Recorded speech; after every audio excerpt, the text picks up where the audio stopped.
Hey everyone, welcome back to my YouTube channel. In this video, we are going to study about the sources of impurities in medicinal agents. A very important topic क्योंकि जब भी हम कोई भी analytical experiment perform करते हैं तो हमें बहुत ज़्यादा ध्यान रखना होता है कि हमारी प्रिपरेशन में कोई भी इम्प्योरिटी नहीं हो। इम्प्योरिटी क्या होती है? कोई भी ऐसा सब्सटेंस जो हमें जिसकी ज़रूरत नहीं है, वो डस्ट या फिर सॉइल तो हो सकती है, पर उसके अलावा वो कोई एक ऐसा एलिमेंट भी हो सकती है जो वैसे दूसरी प्रिपरेशन में प्रेजेंट होंगे, पर उस पर्टिकुलर प्रिपरेशन में वो एज एन इम्प्योरिटी एक्ट करेंगे। अभी आप पढ़ेंगे और तो आपको समझ आएगा। The unwanted substances that are present in the chemical और the solution that may hinder the reaction and may alter the results. Impurities क्या है? कोई भी अनवांटेड सब्सटेंस जिनकी हमें ज़रूरत नहीं है किसी भी उस सॉल्यूशन में, जो हमारे रिएक्शन के साथ हिंडर या फिर उनके साथ रिएक्ट कर सकते हैं किसी भी हमारे रिएजेंट के साथ, और हमारी जो रिज़ल्ट है उसको ऑल्टर कर सकते हैं, उसको मतलब चेंज कर सकते हैं। The pharmaceutical preparation should be free from toxic and other impurities, and therefore pharmacopoeia prescribe limits for harmful compounds present in a substance. मतलब हमारा कोई भी फार्मास्यूटिकल प्रिपरेशन है वो इम्प्योरिटीज़ से फ्री होना चाहिए, उसमें किसी भी तरह की कोई भी इम्प्योरिटी नहीं होना चाहिए। और यही चीज़ का ध्यान रखने के लिए जो हमारी फार्माकोपिया है उसने हर एलिमेंट के लिए, डिफरेंट एलिमेंट्स के लिए लिमिट सेट करी हैं कि सपोज़ ये एक एलिमेंट है तो ये इतने लिमिट में होना चाहिए, क्लोराइड है तो ये इतना इसकी लिमिट है जिसमें ये होना चाहिए। अगर इससे ज़्यादा हुआ तो जो हमारा सैम्पल है वो फेल हो जाएगा, मतलब वो हम यूज़ नहीं कर सकते कोई भी डोजेज फॉर्म प्रिपेयर करने के लिए। ठीक है, now let's see what are the sources of impurities के, मतलब ये जो इम्प्योरिटीज़ हैं ये हमारी प्रिपरेशन में कहाँ कहाँ से एंटर हो सकती हैं। तो first we have the raw materials, मतलब जो भी हमारा स्टार्टिंग मटेरियल है उससे एंटर होंगी। Next is the method of manufacture, मतलब कि जो भी हम मेथड यूज़ कर रहे हैं मैन्युफैक्चर के लिए वो रीज़न हो सकता है for the insertion. The method use during the manufacture may also be the reason for insertion of impurities to a pharmaceutical product. Next we have the reagents employed in the manufacturing process, मतलब वो reagents जिनके जो reaction conduct कर रहे हैं, आपस में react होकर कोई प्रोडक्ट फॉर्म कर रहे हैं, अगर वो रिएजेंट्स ही गड़बड़ हैं, इम्प्योर हैं, तो क्या होगा, हमारी जो रिएक्शन होगी उसमें भी इम्प्योरिटीज़ एड ऑन हो जाएंगी। Next we have the reagent that is use to eliminate other impurities. कभी कभी क्या होता है कि हम कभी कोई एलिमेंट किसी भी रिएक्शन में से एलिमिनेट करने के लिए हम कोई दूसरा एजेंट यूज़ करते हैं, तो क्या होता है कि हमारी जो इम्प्योरिटी होती है वो तो एलिमिनेट हो जाती है, पर जो हमने दूसरा रिएजेंट यूज़ करा वो क्या करता है, वो एक्ट करता है as an impurity. For example, जब हम पोटेशियम ब्रोमाइड की फॉर्मेशन करते हैं, प्रिपरेशन करते हैं, तो हम बेरियम यूज़ करते हैं ताकि हम उसमें से जो भी एक्सेस अमाउंट ऑफ सल्फेट है वो रिमूव कर दें, पर क्या होता है जो हमारा ये बेरियम होता है यही रह जाता है एज एन इम्प्योरिटी। तो ये हो गया when the reagent that is used to eliminate other impurity, मतलब the barium which was used to remove sulfate now is itself acting as an impurity.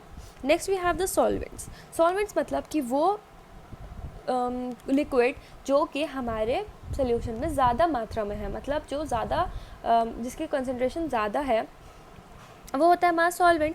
अब सॉल्वेंट हमारे डिफरेंट यूज़ होते हैं, हमारा इथेनॉल है, मिथेनॉल है, कार्बन टेट्राक्लोराइड है, बहुत सारे सॉल्वेंट्स हैं, पर जो हमारा मेजरली यूज सॉल्वेंट है वो है हमारा वाटर। सबसे ज़्यादा हम वाटर ही यूज़ करते हैं किसी भी फार्मास्यूटिकल प्रिपरेशन में, तो वो वाटर जो होता है वो टैप वाटर भी हो सकता है, डिस्टिल्ड वाटर हो सकता है, आयोनाइज वाटर हो सकता है, डीमिनरलाइज वाटर हो सकता है। तो जो टैप वाटर है हम उसे प्योरीफाई करके ही यूज़ करते हैं in the form of distilled water, ताकि क्या हो, ताकि जो हमारी प्रिपरेशन है उसमें किसी भी तरह की इम्प्योरिटीज़ एड ऑन नहीं हो। Next we have the reaction vessel. Vessel means the burden in which the reaction is conducted or the glassware in which the reaction is being conducted. तो जो भी हमारी रिएक्शन वेसल है, मतलब कि वो भी ग्लासवेयर जिसमें हमारी रिएक्शन कंडक्ट हो रही है, may also be the reason for the insertion of the impurities. Next is the intermediate product, मतलब कि कभी ऐसा होता है कि जब हम रिएक्शन करते हैं तो हमें सपोज़ हमें एक प्रोडक्ट फॉर्म करना है जिससे हमें दूसरे प्रोडक्ट से बनाना है, तो क्या होता है उनके बीच में कभी कभी एक और प्रोडक्ट फॉर्म हो जाता है, तो वो जो एक और प्रोडक्ट फॉर्म हो रहा है बीच में, इंटरमीडिएट प्रोडक्ट, कभी कभी क्या होता है वो एक्ट करता है as an impurity. For example, हमारे यहाँ क्या होता है, हमने सोडियम हाइड्रोक्साइड का ब्रोमिनेशन किया and we got sodium bromate, पर हमें चाहिए सोडियम ब्रोमाइड, तो हम क्या करते हैं, सोडियम ब्रोमेट का रिडक्शन करते हैं, पर अगर इसका रिडक्शन नहीं हुआ तो ये क्या करेगा, it will be working as an impurity. Next we have the atmospheric contamination, मतलब कि जो भी हमारा एटमॉस्फेयर है उसमें भी हमारे डिफरेंट गैसेस या फिर डिफरेंट एलिमेंट्स प्रेजेंट हो सकते हैं, तो वो भी एक्ट कर सकते हैं as an impurity. It include dust, moisture, certain gases like carbon dioxide, sulfur dioxide, etc.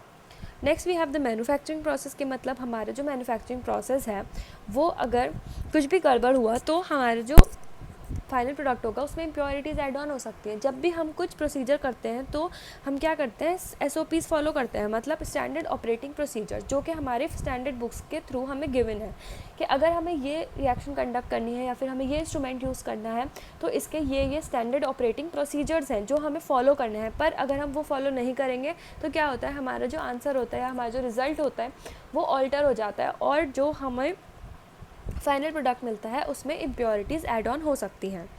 Next we have the instability of product. Instability means कि जो भी हमारी स्टेबिलिटी कंडीशंस हैं उसके अगेंस्ट हमारा जो प्रोडक्ट है रखा जाएगा, जिसकी वजह से क्या होते हैं उसमें डिकम्पोजिशन स्टार्ट हो जाता है. First we have the chemical instability. It arise during storage due to chemical decomposition, मतलब कि अगर हम स्टोरेज में सपोज हमने प्रिपरेशन बना ली, अब हमने उसको स्टोर किया है, तो क्या होता है उसमें कभी कभी केमिकल डिकम्पोजिशन अकर हो जाती है.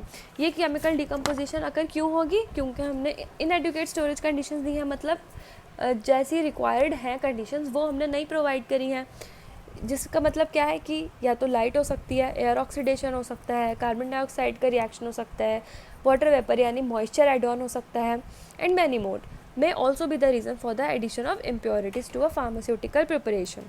Next we have changes in the physical properties, which means कि physical properties मतलब वो properties जो हम सामने से visualize कर सकते हैं, like size, shape, caking of particles in suspensions and many more. अगर हमारा साइज़ रिड्यूस हो रहा है तो हमारी जो बायो अवेलेबिलिटी है वो ड्रास्टिकली अफेक्ट होगी. Bioavailability is the major factor that is been concerned in the pharmaceutics.